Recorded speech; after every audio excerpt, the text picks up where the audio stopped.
aspaldian ez ginela Agoitz eta ingurualdeko ezkertiar, abertzale eta aurrerakoiak elkartzen, eta gaur elkartzeko nahiko arrazoi ditugu. Ez bakarrik gaur egungo bizi dugun egoeragatik, baizik eta gaur pertsona hiru agoiztar omenduko ditugulako. Errepresioaren biktimak izan diren hiru agoiztar, gainera hiru errepresio forma bide desberdinetkoak.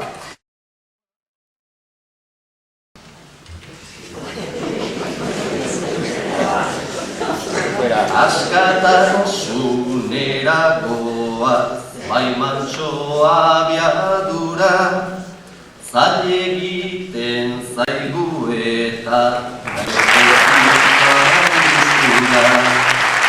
arañoan bidean, zuzen eutxiko ostura, sasideak baitaute, labirintuan modura. Mikronen aldionetan, makro jendea omendu, labirintoaren trampak duena harrapatu. Nork pentsatu behar zuen Xabioteroren kasu, adierazten askatasun, zela hainbeste delitu. Itoiz formaren atzean, jarri da heriotza, gauza bakarra egiteko, bete norbaiten poltsa. Harengandik libratzeko, eta piezan erotxa, solidarioen artean, bisagure diota. Gauza bakar bat faltara, jarri Aitor belarria, irtera bilatzeagatik aurrean dela irria. Esker mila esan eta ikusi zuen irria, izan ere bestaldean zaindu Euskal Herria. Izan ere bestaldean zaindu Euskal Herria.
alguno quiere decir algo, añadir algo, agradecer algo.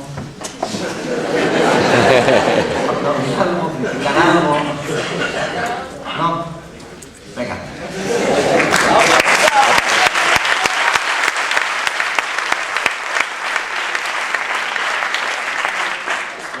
Bi esker guztiei, bederatzi urteko pasadizo luze honetan zuek emandako sustengo eta laguntzarengatik, bereziki hurbilekoi, familikoi eta espreski ere Ardanaz, San Martin eta Uziten haiei, haiek emandako laguntzarengatik ere.